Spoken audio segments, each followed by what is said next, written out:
Salut à tous, Arnaud pour Geek & Vaps. Donc aujourd'hui, review de l'Athermon de chez Atmystic.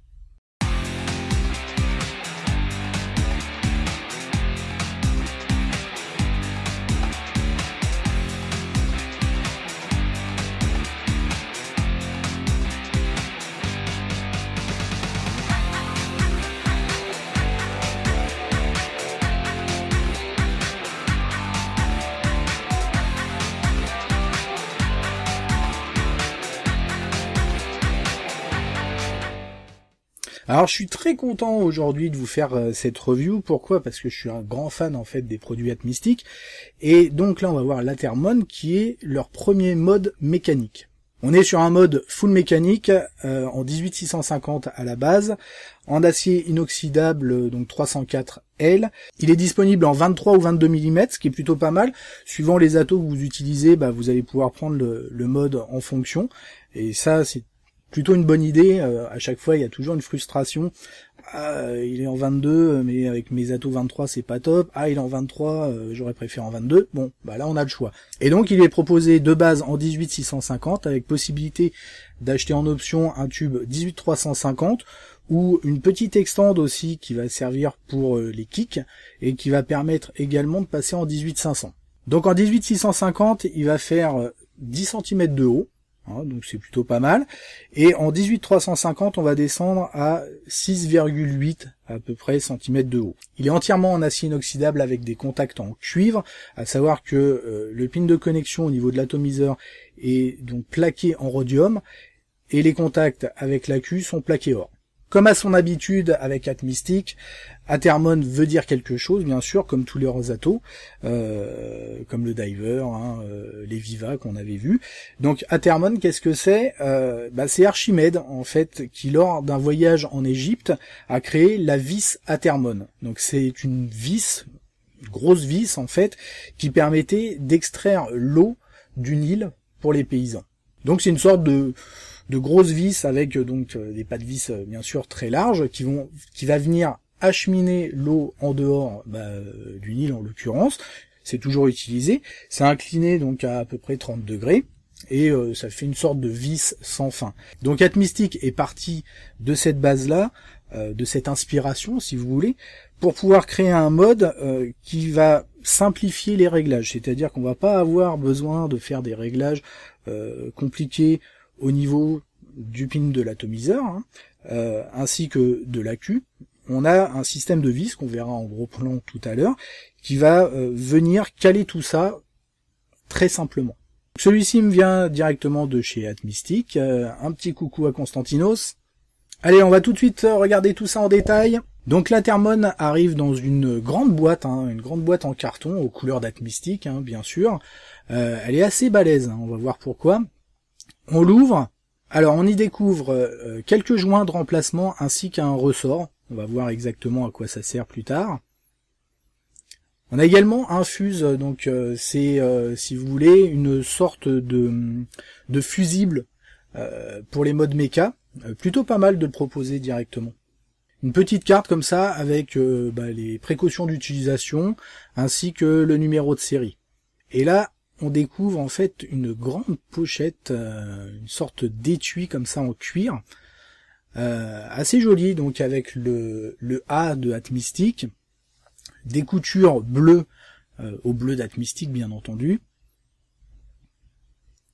Donc on va ouvrir, à l'intérieur on retrouve aussi le orange, qu'on retrouve aussi souvent chez Atmystic, et on y retrouve le mode.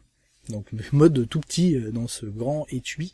Alors à savoir que l'étui, vous pouvez mettre facilement votre mode plus l'atomiseur. Donc voici l'Athermon de plus près. Donc on retrouve tout de suite un look avec une petite gravure là, le look typique en fait des produits Atmystic depuis pas mal de temps. Là on va y découvrir le switch, donc avec une course relativement courte, une sorte de spirale comme ça. Donc sur le dessus une connexion 510. Classique, avec sur les côtés, vous voyez, 4 trous. Ces trous vont permettre d'avoir d'une part un airflow, donc très pratique, et un réglage d'airflow pour les atomiseurs type Diver par exemple. On va démonter la tête. Donc cette bague, on peut la retirer, bien entendu. Elle est maintenue par un joint. Et donc vous voyez les 4 trous, on peut voir à travers, hein, on peut voir la lumière en fait si on penche un petit peu. Donc c'est pas un pin à vis, hein, contrairement à ce qu'on pourrait croire, mais une sorte de pin flottant, tout simplement. Donc on peut le retirer, hein, le repousser, voilà, tout simplement. Et donc vous voyez, il y a deux côtés, hein, donc un côté donc plaqué rhodium et l'autre plaqué or. Ensuite on va pouvoir dévisser notre switch, voilà, tout simplement, une petite pièce, hein. Et donc ensuite, vous voyez, il y a une sorte d'écrou en fait de vis que vous pouvez retirer assez facilement, hein, vous voyez. Au pire, vous pouvez mettre un tournevis plat au cas où au premier démontage, ça soit un peu compliqué. Donc faites attention par contre que le switch ne vienne pas directement puisqu'il peut ressortir relativement facilement comme ça. Donc là, je vais venir retirer donc le switch. Vous voyez, il y a un ressort. Donc on voit le switch un peu plus près. Vous voyez, avec donc encore une fois une partie en cuivre plaqué or. Donc ce ressort, en cas de problème, vous en avez un de rechange, c'est plutôt pas mal. Ensuite, on va pouvoir extraire donc toute la partie isolante, hein. Vous voyez, bon, une pièce relativement simple, hein, un trou latéral pour le switch, un trou au centre, 2 joints. Et ensuite, vous voyez à l'intérieur, donc du coup, on peut voir les arrivées d'air, donc les 4 trous d'arrivée d'air, et vous voyez, à chaque fois, ça fait une sorte de petit rond, là.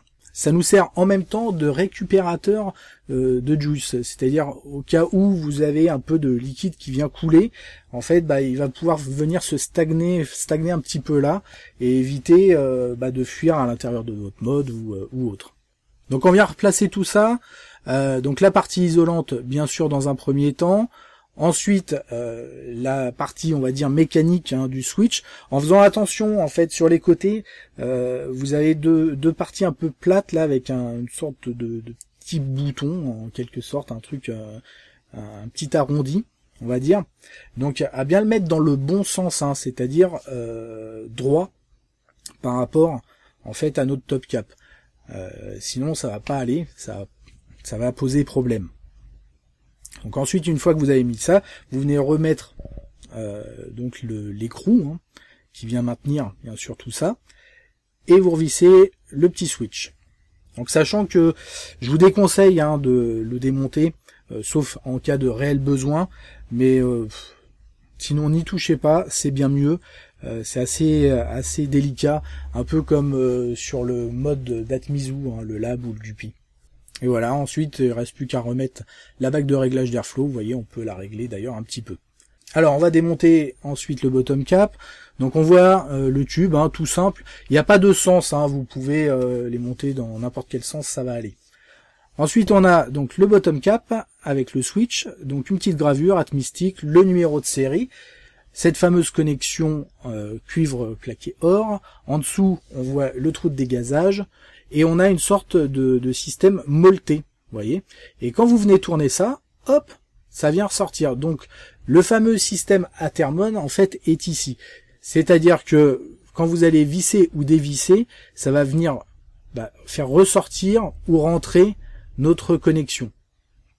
Donc, on voit d'ailleurs, on peut l'enlever complètement, hein, et vous voyez la vis à l'intérieur. Il est précisé qu'il vaut mieux éviter de mettre de l'eau, hein, par ici. Vous venez nettoyer avec un chiffon sec, ça ira très bien. Et après, on remet en place tout simplement. C'est vraiment très très agréable, hein, à tourner. Donc ensuite, pour la mise en place, très simple, hein, vous venez visser votre atomiseur sur le top cap. Ça va venir donc repousser, hein, au niveau du fameux pin flottant, hein. Ensuite, vous vissez votre tube. Alors ça peut être fait, hein, limite visser déjà sur le tube, hein, il n'y a aucun problème. Vous venez placer votre accu. Ensuite, vous venez revisser votre bottom cap. Et vous n'avez plus qu'à dévisser au niveau de la partie molletée. Et dès que vous êtes à fond, hein, pas besoin de serrer comme un malade, dès que vous êtes en contact, c'est bon, vous pouvez shooter et ça fonctionne. D'ailleurs, on voit la petit setup avec les Viva, ça fonctionne du coup super bien. Encore une fois, on est sur une version 23 mm. À savoir que donc vous n'allez pas pouvoir dévisser votre ato une fois que tout est en place. Il faut pour ça venir du coup relâcher votre accu et tout simplement après ça va venir se dévisser sans problème. On voit d'ailleurs ce que ça donne avec un autre Ato, en l'occurrence le Vapor Giant Mini V2 et bah du coup 23 mm hein, ça va parfaitement. Donc là on va voir le tube 18350. Ça donne en fait une config qui est relativement mini, c'est assez sympa. Donc là encore une fois, pas de sens particulier, hein, c'est un peu au feeling. Et voilà, donc ça fait un truc vraiment tout petit. Là je mets encore donc les Viva, vous voyez ça fait un setup vraiment sympa.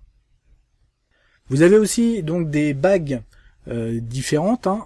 Là en l'occurrence donc il y a une bague en or qui est sortie pour avoir un look que j'aime bien moi, ça fait un petit biton, ça vient séparer l'Ato, ça fait vraiment sympa. Et on a également, alors ça c'est spécial et Viva, donc une bague qui va venir en fait prendre à la fois la bague d'origine de l'Eviva plus la partie bague Airflow donc de notre mode. L'Airflow est bien sûr celui de l'Eviva hein, qu'on va prendre, donc on le règle par rapport à ça, ça va venir cacher les autres Airflow en fait de base du mode. Donc à mettre en place, c'est pas forcément ultra simple. Par contre, après, vous pouvez relativement facilement tourner la bague pour régler votre Airflow au niveau de l'Eviva. Et ça, c'est plutôt pas mal. Puis là, franchement, niveau look, j'adore, quoi. C'est vraiment excellent. Donc voilà pour le petit tour de propriétaire. Sachant que, alors j'ai pas pu vous le montrer, la petite extension en fait qui est faite spécialement à la base pour les kicks.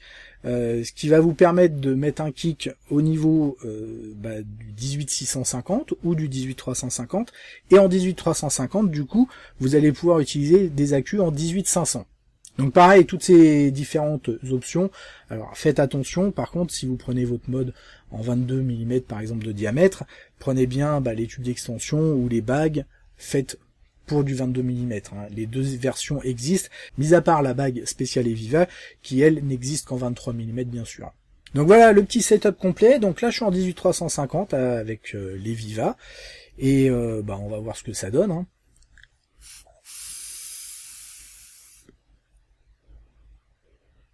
Voilà, rien à dire, ça marche juste parfaitement bien.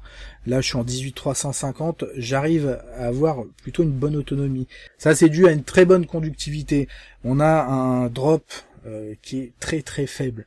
Il a été calculé à 0,12 sur un Ato à 1,2 ohm, il me semble à peu près. Hein. En tout cas, ça se ressent. Niveau conductivité, c'est juste nickel. Alors vous allez me dire, ouais, mais il n'y a pas de lock, on peut pas bloquer le switch. Hein. C'est vrai qu'on peut pas le bloquer.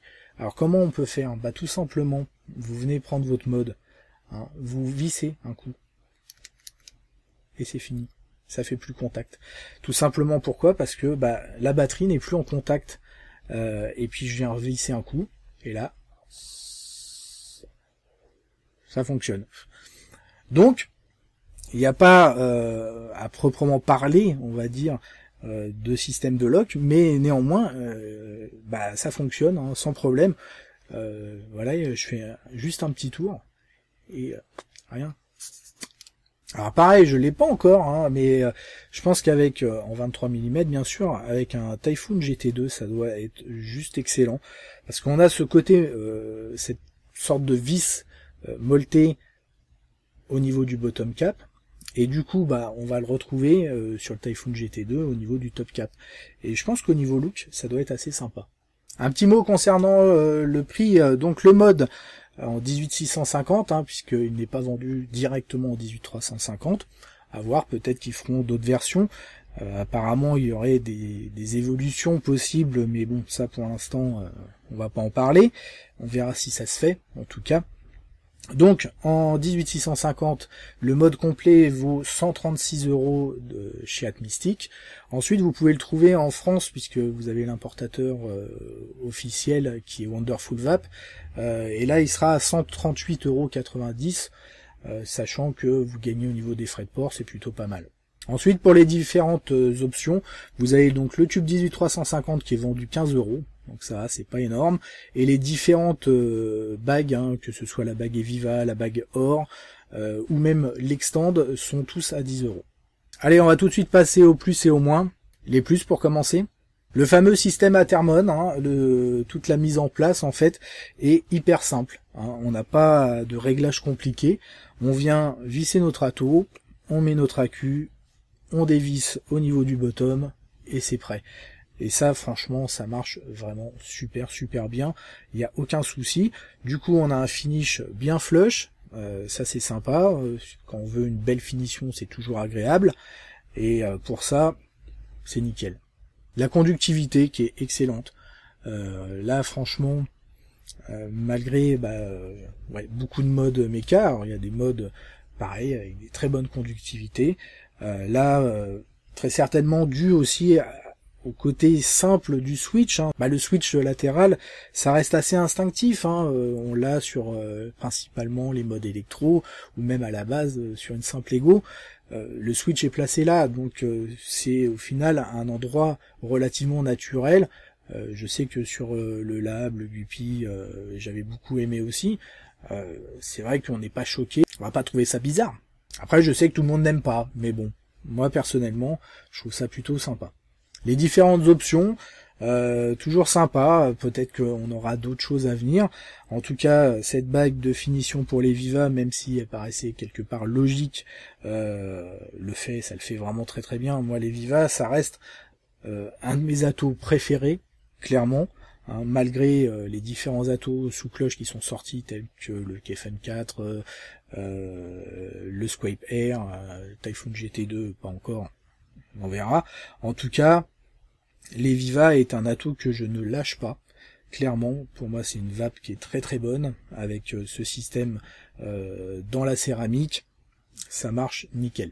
Et pour finir, qualité-prix, hein, l'air de rien, même si on est sur quasiment 140 €, c'est clairement, en termes de qualité, un mode qu'on pourrait retrouver facilement, où on aurait l'habitude de les retrouver à une quarantaine d'euros de plus, sans problème. Comme toujours, Atmystic essaye de faire des efforts en termes aussi de tarifs. Les Viva, qui est un atout qui pour moi vaut largement les gros atos, qui vaut largement un KFN 4, qui vaut largement un Squaper, qui vaut largement tous ces atos-là, il est quand même pas mal moins cher. Et là, pour moi, le mode est dans le même esprit. Les moins maintenant, je vois pas. Honnêtement, on va dire que c'est de la lèche, mais je vois pas spécialement de moins, hein. Clairement, je vois pas ce qu'on pourrait lui reprocher, mis à part bien sûr le look ou l'emplacement du switch, qui ça reste bien sûr totalement subjectif, hein, c'est une histoire de goût, mais à part ça, moi là j'ai le setup avec les Viva, on retrouve en plus le même design, je trouve ça juste parfait. Donc voilà, vous l'aurez compris, j'aime beaucoup ce mode, bien entendu. Constantinos, bravo, Atmystic, super travail, c'est vraiment excellent. Moi j'attendais, ça faisait pas mal de temps que je savais qu'il travaillait sur un mode. De temps en temps quelques infos distillées, mais c'est vrai que j'étais très impatient de voir ce qu'ils allaient sortir, et pas déçu, hein, franchement. Très bon. Donc vous pouvez foncer les yeux fermés. C'est un mode qui fonctionne nickel. Allez, on se retrouve très rapidement pour de nouvelles aventures. Merci d'avoir regardé cette vidéo et une très bonne vape à tous.